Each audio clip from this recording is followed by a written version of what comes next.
દરેક માણસ સુખ માટે જ કામ કરે છે, એને દુઃખ જોઈતું નથી હોતું. કોઈ કાંઈ પણ પ્રવૃત્તિ કરે એનું મૂળમાં ઉદ્દેશ્ય તો સુખ પ્રાપ્તિ હોય. અરે કોઈ મરી જવા માટે તૈયાર થાય ને તો કે મરી જવું તો સુખી થઈ જાય. મૂળ ઉદ્દેશ્ય તો સુખ જ હોય છે, છતાંય એને દુઃખ કેમ મળે છે? કોઈ ઈચ્છતું નથી છતાંય દુઃખ પામીને કેમ આવે છે માણસ? અને ત્યારે કહું કે જ્યાં સુખ છે ત્યાં ગોતતો નથી એટલે દુઃખી થાય છે. અત્યારના માણસને દુઃખી થવાના અનેક કારણો આચાર્યો, સંતો, મહાત્મા, વિચારકોએ આપ્યા કે માણસના જીવનમાં દુઃખ આવે છે કેમ? કોઈ ઈચ્છતું નથી છતાં એનું પહેલું કારણ તો એ કે માણસ હંમેશા સુખની તૈયારીમાં રહે છે, સુખ ભોગવતો નથી.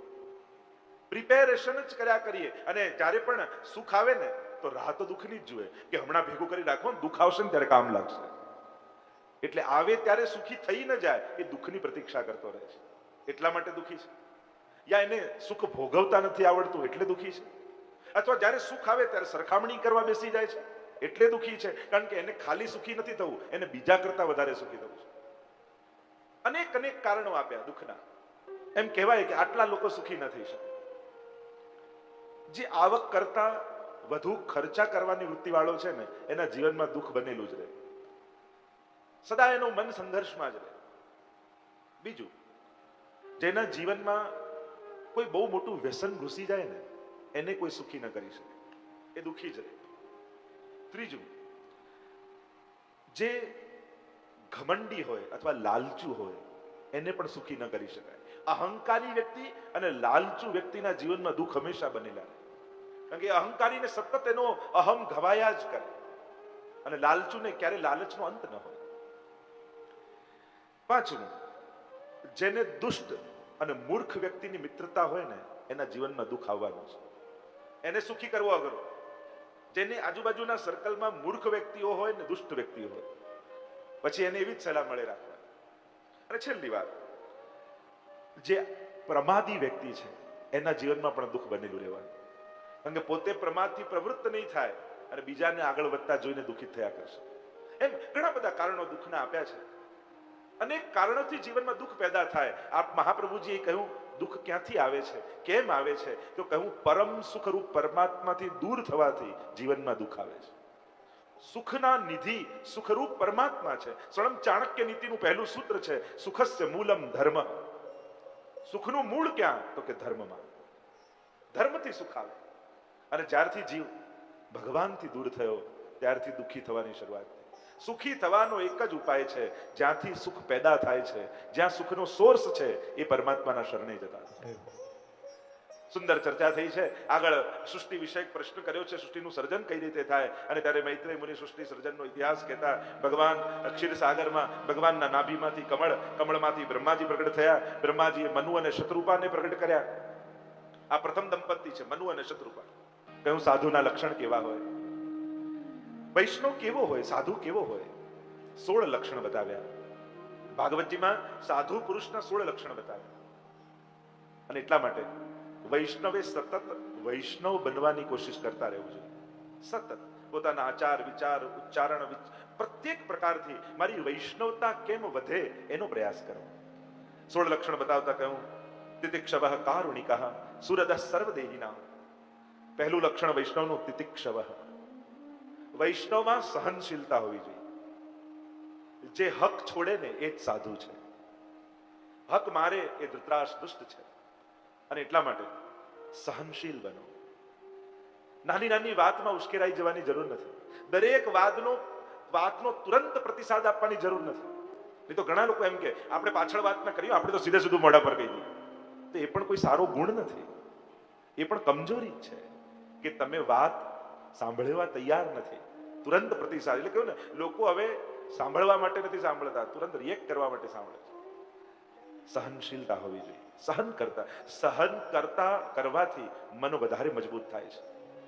લડનારો કમજોર વ્યક્તિ છે, તાકાતવાળો એ છે જે સહન કરી લે છે.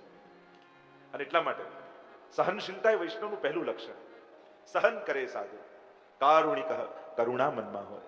સુરદ સર્વદેહિનાં અદ્વેષ્ટા સર્વભૂતાનાં મૈત્ર કરુણ એવ ચ નિર્મમો નિરહંકાર સુખ દુઃખ સમક્ષમી.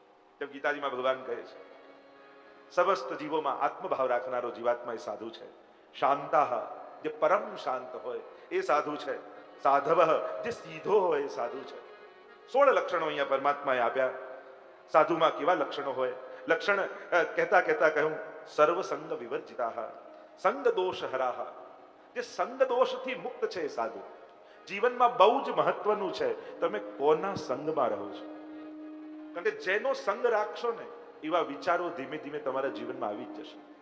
અને એટલા માટે એવા વ્યક્તિઓનો સંગ રાખો જે તમને ભગવાનનું સ્મરણ કરાવી રાખે, જે તમારા વિશ્વાસને દ્રઢ બનાવી રાખે, જે ભગવાન પર શંકા ન જગાવે પણ ભગવાન પર શ્રદ્ધા જગાવે. એવા વૈષ્ણવનો સંગ રાખો. દરેકે કોઈ એક એવા વૈષ્ણવનો સંગ રાખો કે જ્યારે પણ તમે એને ફોન કરો તો બે ભગવાનની વાત કરે, જેથી આપણું ચિત્ત પ્રભુમાં રહ્યા કરે.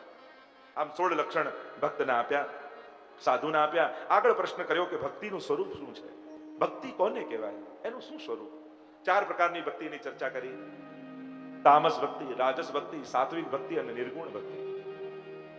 તામસ ભક્તિ એ છે જે રાવણ, શિશુપાલ અને કંસ કરે છે. એટલે ભાગવતજી તો એમ કહે છે કે તમારે વેર બાંધવું હોય તો ભગવાન સાથે બાંધી શકાય, પણ એવું વેર બાંધો કે એના સિવાય બીજું કોઈ યાદ જ ના આવે, તોય તમારો ભગવાન ઉદ્ધાર કરશે. આ તામસ ભક્તો છે, વેર ભાવે ભગવાનને ભજે છે. કારણ કે પ્રભુ સાથે કોઈ પણ ભાવે જોડાવ, ભગવાન ઉદ્ધાર જ કરે છે.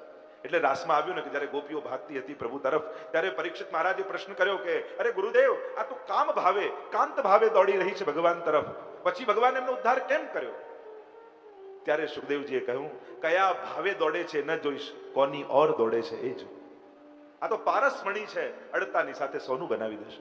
કામમ ક્રોધમ ભયમ સ્નેહમ ઐક્યમ સૌહૃદમેવ ચ નિત્યમ હરૌ વિદધતો યાન્તિ તન્મયતામ હિતે. કોઈ પણ ભાવે ભગવાન સાથે જોડાઓ, ભગવાન કલ્યાણ જ કરે છે. આ પ્રભુનો સ્વભાવ છે. શિશુપાલે 100 ગાળો ભગવાનને આપી. પ્રભુએ વિચાર કર્યો, તે મને 100 વાર યાદ કર્યો, લાવ તારો ઉદ્ધાર કરી દો. કંસને ભય લાગ્યો, કૃષ્ણ આવશે, કૃષ્ણ આવશે. સિપાહીમાં, દ્વારપાલમાં, પત્નીમાં બધે કૃષ્ણ દેખાય. ભગવાન કે તને તો સર્વાત્મ ભાવ થઈ ગયો, બધે હું દેખાઉં છું, લાવ તારો ઉદ્ધાર કરી દો. આ પ્રભુનો સ્વભાવ. અને એટલા માટે કહ્યું ભક્તિનું સ્વરૂપ તામસ ભક્તિ. રાજસ ભક્તિ જે કોઈ ને કોઈ લૌકિક કામના સાથે ભગવાન જોડે કરવામાં આવે, જે ભગવાન પાસે લેવા જાય, એ રાજસ ભક્તો છે. એમને ભગવાન નથી મેળવવા, એમને ભગવાનથી પોતાના દુઃખનું નિવારણ કરાવવું છે. ત્રીજી છે સાત્વિક ભક્તિ, જે લોકો મુક્તિની ઈચ્છાથી ભગવાનના શરણે જાય છે કે અમે જન્મ મરણના ચક્કરથી છૂટી જઈએ, એવી ભક્તિ અમને પ્રાપ્ત થાય. હે પ્રભુ, જન્મ મરણના ચક્કરથી અમને મુક્ત કરાવો. આ વૃત્તિવાળા એ સાત્વિક ભક્તો છે. અને નિર્ગુણ ભક્તિ, પુષ્ટિ ભક્તિ, ભાગવતી ભક્તિ એને કહેવાય કે જેનું મુખ્ય ઉદ્દેશ્ય કેવલ ને કેવલ પ્રભુની પ્રસન્નતા હોય. હું શું કરું કે મારા ઠાકોરજી પ્રસન્ન થાય? આખી દુનિયા છે ને સુખ લેવા માટે ભગવાન પાસે જાય, પણ ભગવાનને એમ થાય કે આખી દુનિયા સુખ લેવા મારી પાસે આવે છે, તો હું સુખ લેવા ક્યાં જાઉં?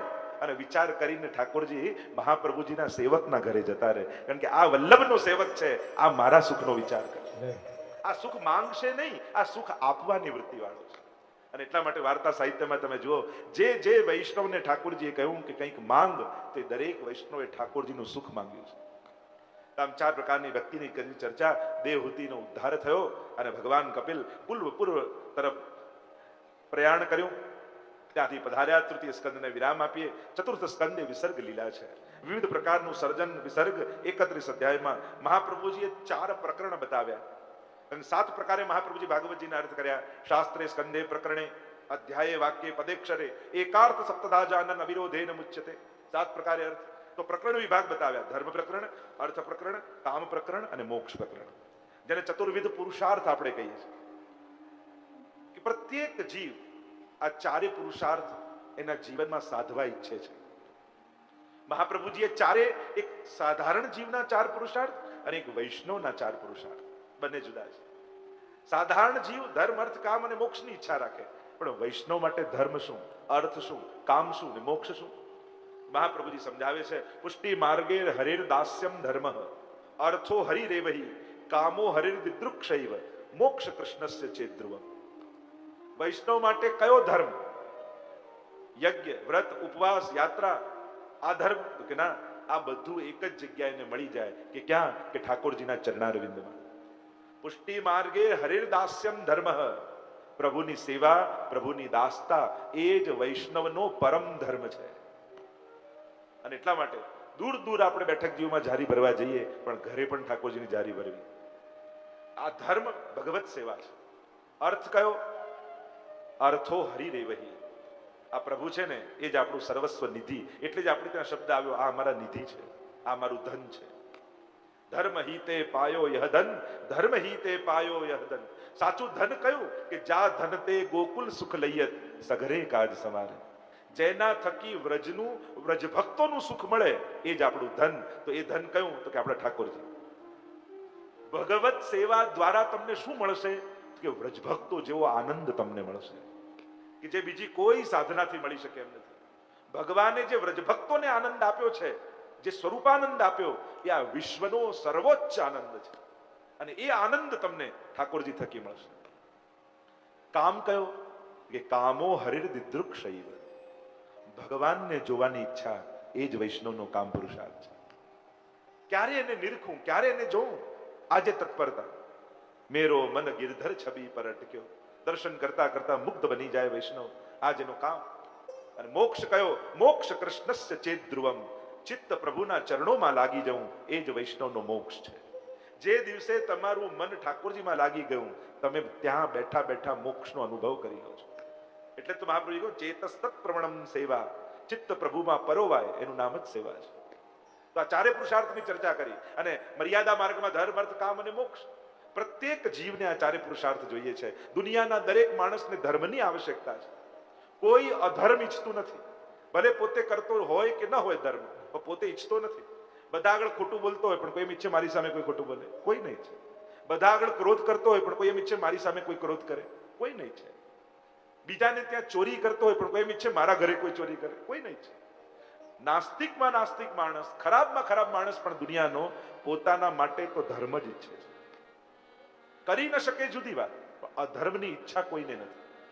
કારણ કે દરેકની અંદર ભગવાનનો અંશ બિરાજમાન છે.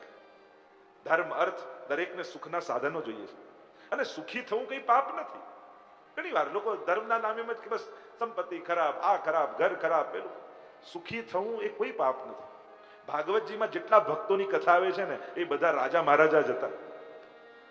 મૂળ વાત એ છે કે આ સુખ મને ભગવાનને આપ્યું છે અને ભગવાનની સેવા માટે મળ્યું છે. આ જો ભાવ રહે તો સુખી થવું કોઈ ખરાબ નથી.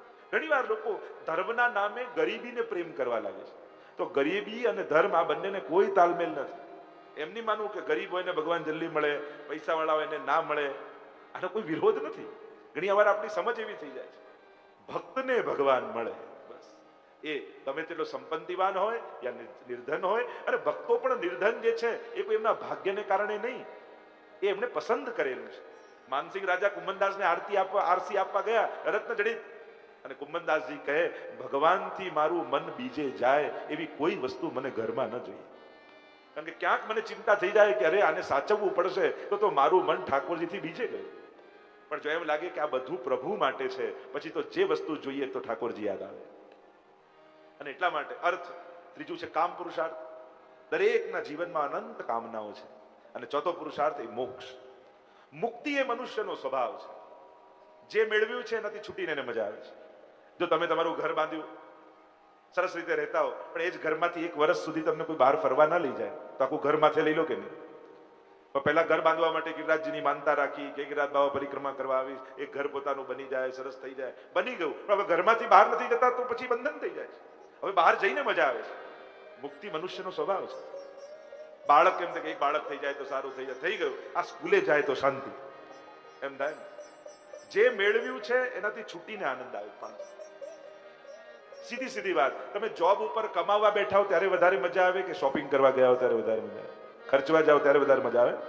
મુક્તિ મનુષ્યનો સ્વભાવ જ છે. મેળવ્યું છે અને છોડીને સુખી થાય છે.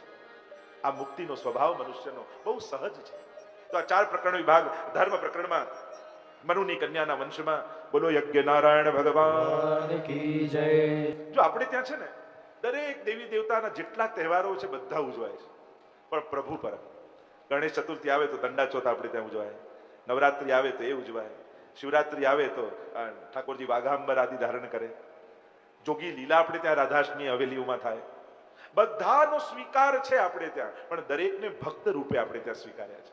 કે આ બધા જ ઠાકોરજીના ભક્ત છે. અને એટલા માટે એક વસ્તુ હંમેશા યાદ રાખજો, જેના ઘરે ઠાકોરજી બિરાજતા હોય ને એના ઉપર બધા દેવી દેવતાઓ આશીર્વાદ આપતા હોય છે.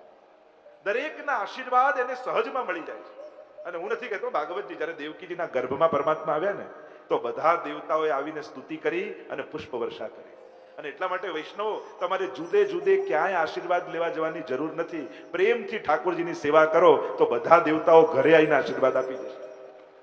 એટલે અહીંયા કોઈનો વિરોધ નથી, અહીંયા બધાનો સ્વીકાર છે. આ બધા જ ભગવાનની ભક્તિ કરી રહ્યા છે. એટલે બધાના આશીર્વાદ જોઈતા હોય તો સહેલો ઉપાય કે પ્રભુને પ્રસન્ન કરો તો બધાના આશીર્વાદ મળશે. આ તો આપણે પેલા માણસ લૌકિક લોકોની જેમ વિચારીએ કે હવે આનું કરીશ તો આને ખોટું લાગશે, આનું નહીં કરું તો આને ખોટું લાગી જાય. આવું ખોટું લાગવાનું આપણા માણસોમાં હોય. બાકી ભગવાનને ભજે ને એના પર તો બધા દેવી દેવતાઓ ખૂબ પ્રસન્ન થતા હોય છે. હવે જે રામને ભજતું એના પર કોઈ ક્યારે હનુમાનજી નારાજ થાય? કેમ ન થઈ શકે? એમ ભગવાનને જે ભજે ને એના પર બધા દેવતાઓ પ્રસન્ન થાય છે, કારણ કે એ લોકો પણ એમને ભજી રહ્યા છે. અને એટલા માટે તમારે જો બધાના આશીર્વાદ લેવા હોય, ઘણી વાર જેમ ગ્રહ માટે પણ આપણે આ શાંતિ કરાય, પેલી શાંતિ કરાય, જુદા જુદા વિધાનો, શાસ્ત્રોક્ત વિધાનો છે, વેદના અંગ છે આ બધા. શિક્ષા, કલ્પ, નિરુક્ત, વ્યાકરણ, છંદ અને જ્યોતિષ, આ છ ને વેદાંગ કહેવામાં આવે. તો જુદા જુદા ગ્રહ પણ ભાગવતજી અનુસાર જોવા જાઓ તો પ્રભુએ મુખારવિંદ ખોલ્યું તો કેવા બ્રહ્માંડના દર્શન યશોદાજીને થયા. બધા ગ્રહ નક્ષત્ર પ્રભુના મુખારવિંદમાં દેખાયા. તો જે વૈષ્ણવ રોજ કટોરી મિશ્રી પ્રભુને આરોગ આવે ને એના બધા ગ્રહની શાંતિ એક ટાઈમે થઈ જાય છે. પ્રભુના મુખારવિંદમાં છે ને, આપણે ભાગવતજીમાં જોઈએ. મારા ઘરનું તો કોઈ કહેતો નથી, ભાગવતજીમાં આપણે દર્શન કરીએ છીએ કે બધા ગ્રહ નક્ષત્ર યશોદાજીને પ્રભુના મુખારવિંદમાં દેખાયા. અને જે રોજ ભોગ ધરે એની રોજ ગ્રહ શાંતિ ઘરે જ છે. અને એટલા માટે બહુ ફાંફા મારવા કરતા, કારણ કે આ ચઢાવો પેલા ચઢાવવામાં તમે ચડી જશો આખે આખા. અને એના કરતા પ્રભુને પ્રસન્ન કરો, રોજ કટોરી મિશ્રી ભોગ ધરો. જો ઠાકોરજી એક સ્મિત કરશે ને તોય બધા દુર્ભાગ્યો એ સમયે ટળી જશે. એટલે પ્રભુની પ્રસન્નતાથી સૌભાગ્ય આવે છે. બસ આટલું જો સમજાઈ ગયું ને ગણિત, કે પ્રભુને રાજી કરીશ ને તો જા પર કૃપા રામ કી હોઈ તા પર કૃપા કરે સબ કોઈ. પ્રભુ જો પ્રસન્ન થયા તો મારા પર બધા રાજી થશે. કારણ કે જેના પર ઠાકોરજી રાજી હોય ને એની જોડે કોઈ બગાડે નહીં. પ્રભુ જેના પર પ્રસન્ન હોય, પ્રભુ જેને પોતાનું માનતા હોય એના પર કોઈ દેવી દેવતા ગ્રહ નક્ષત્ર નારાજ ન થાય. કારણ કે ભગવાન જોડે બગાડે કોણ? કારણ કે પ્રભુ પોતાનો અપરાધ ક્ષમા કરે પણ પોતાના ભક્તનો અપરાધ ક્ષમા નથી કરતા. અહમ ભક્ત પરાધીનો, એમ ભગવાન કહે છે. અને એટલા માટે આપણે ત્યાં તો અનેક પ્રકારના વિધાનો આ રીતે છે. આપણે ત્યાં એમ કહેવાય કે જ્યારે પુષ્ટિ માર્ગી વિવેકની વાત કરું છું, કે જ્યારે જીવનમાં કોઈ વિપત્તિ અને સંકટ આવે ને તો આપણા હૃદયની વાત પણ પ્રભુને કઈ રીતે કહેવી એનો વિવેક છે. આપણે કોઈ વાત કેવી છે પ્રભુને તો આપણી લૌકિક ભાષામાં ભગવાનને કોઈ વાત કહેવાતી નથી. કારણ કે પ્રભુ લૌકિક નથી એટલે લૌકિક સમજતા નથી ને સાંભળતા નથી. જ્યારે પણ એવું લાગે કે અત્યારે જીવનમાં સંકટ છે, દુઃખ છે, તો પ્રભુનો નેક ભોગ ડબલ કરી દેવો, વધારી દો. એટલે ઠાકોરજીને થાય કે આ બધું ડબલ કેમ આવે છે? અચ્છા, અને સંકટ છે અને વિપત્તિ છે, પ્રભુ જ્યારે આરોગે અને પ્રસન્ન થાય તો આપણા બધા સંકટો દૂર થઈ જાય. આપણે ત્યાં પુષ્ટિ માર્ગીય રીતના બધા ઉપાયો કરી, પ્રભુ પરક ઉપાયો કરીએ છીએ. રાગ ભોગ અને શૃંગાર દ્વારા આપણે આપણા હૃદયની વાત ઠાકોરજીને કરીએ છીએ. અને એટલા માટે જ્યારે પણ જીવનમાં એવા કોઈ પણ રસ્તા ન મળે એવા સંજોગો આવે ત્યારે કોઈ વલ્લભકુલ પાસે જઈ અને એનો ઉપાય કે ઉકેલ મેળવજો. તમને અલૌકિક ઉકેલ મળશે. આગળ અર્થ પ્રકરણમાં ધ્રુવ ચરિત્ર આવ્યું. પ્રસિદ્ધ કથા, ઉત્તાનપાદ રાજા, બે રાણી સુરુચિ અને સુનીતિ. આપણે જો લક્ષ્મણ ઝુલાની નિકટ છે જ્યાં ધ્રુવજીએ તપ કર્યું હતું, આ એ ભૂમિ છે. ઉત્તાનપાદ રાજા એટલે પ્રત્યેક જીવ, ઉત્તાનપાદ જેના પગ ઉપર અને માથું નીચે, દરેક જન્મ લેનાર બાળક ઉત્તાનપાદ હોય છે. અને જન્મ લે એટલે બે રાણી સામે આવે, જીવનમાં બે વૃત્તિઓ આવે, સુરુચિ અને સુનીતિ. એક ઈચ્છાનો માર્ગ અને એક સિદ્ધાંતનો માર્ગ. સુરુચિ માનીતી છે અને સુનીતિ અમાનીતી છે. પ્રસિદ્ધ કથા છે, બંને બાળકો ખેલી રહ્યા છે. એકનો પુત્ર છે ઉત્તમ ને બીજો ધ્રુવ. બંને ખેલી રહ્યા છે અને ઉત્તમ દોડતો દોડતો પિતાની ગોદમાં ચડી ગયો. એટલે ધ્રુવને એમ થયું કે મારો ભાઈ જો બેઠો તો હું બેસી શકું. અને ચાલતો ચાલતો ધ્રુવ જ્યાં ગોદમાં બેસવા જાય, સુરુચિએ હાથ પકડ્યો, ફેંક્યો એને અને કહ્યું પિતાના ખોળામાં બેસવું છે, જા વનમાં જા. વનમાં જઈને તપ કર અને ભગવાન પ્રસન્ન થાય ને તો એમની પાસે માંગજે કે તું મારી કુખે જન્મ લે તો જ પિતાના ગોદમાં બેસી શકે. અને જ્યારે આવા કઠોર વચન કયા, ધ્રુવને બહુ દુઃખ લાગ્યું. રડતો રડતો 5 વર્ષનો આ ધ્રુવ પોતાની માં સુનીતિ પાસે આવ્યો. શું થયું બેટા? માએ આવું કહ્યું. આ સુનીતિ છે ને, સમજદાર વ્યક્તિ હોય ને એ દુર્ઘટનાઓમાં સારો સાર કાઢતા આવડે. આ એની સમજદાર. દુઃખના સમયમાં પણ જે ભગવાનની કૃપાને જોઈ શકે એ સાચો મહાપ્રભુજીનો સેવક છે. ગમે તેવા વિપરીત સંજોગો હોય છતાંય જેને સારો સાર કાઢતા આવડે એ વૈષ્ણવ. 2 જણા ગાડીમાં જતા હોય, ગાડી ભટકાય, એક કે જો આપણી જોડે જ આમ થયું, બીજો એમ કે ચલો ઠાકોરજી આટલામાં બચાવી લીધા. પણ ઘટના એક જ ઘટી, પણ સાર કાઢવામાં બંનેની વૃત્તિઓ જુદી છે. એમ તમને સુખમાં ભગવાન દેખાય છે, શું દુઃખમાં ભગવાનને ગોતતા આવડે છે? બસ એ જે દિવસે શીખી જઈશું એ દિવસે પ્રત્યેક ઘટનાઓમાં, કારણ કે જીવનને ઘટનાઓ રૂપે જોશો ને તો સુખ અને દુઃખનો અનુભવ થશે, પણ લીલા રૂપે જોશો તો દરેક ઘટનાઓ આનંદ આપનારી થઈ જશે. સુખ દુઃખ રૂપે મૂલ્યાંકન કરશો તો સારામાં સુખ અને વિપરીતમાં દુઃખ.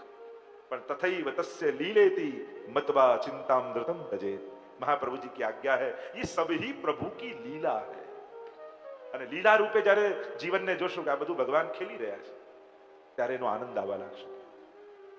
સુનીતિ છે ને, એને કહ્યું જો બેટા તારી સાચી માં તો સુરુચિ છે. ના માં તું મારી માં છે.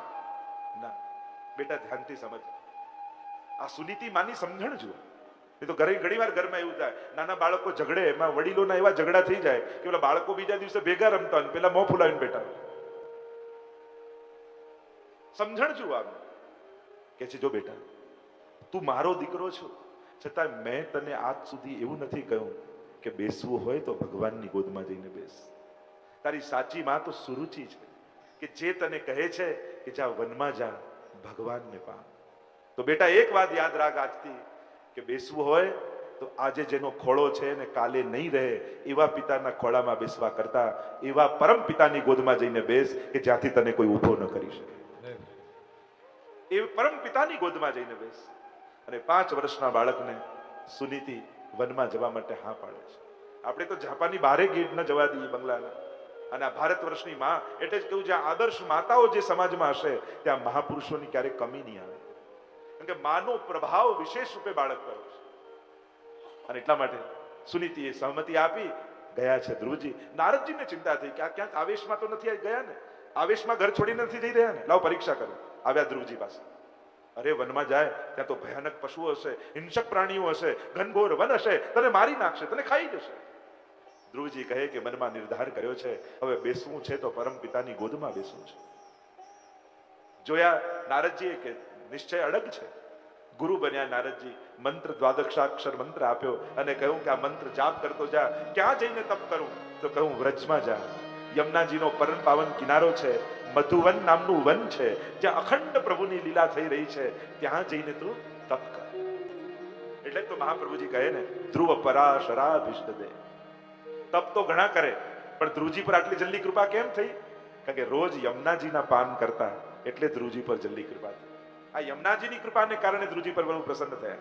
અને હવે તો મંત્ર મળ્યો, ગુરુ મળ્યા, તપનું સ્થાન મળ્યું અને ધ્રુવજી ચાલ્યા મંત્રનો જાપ કરતા કરતા આગળ વધ્યા.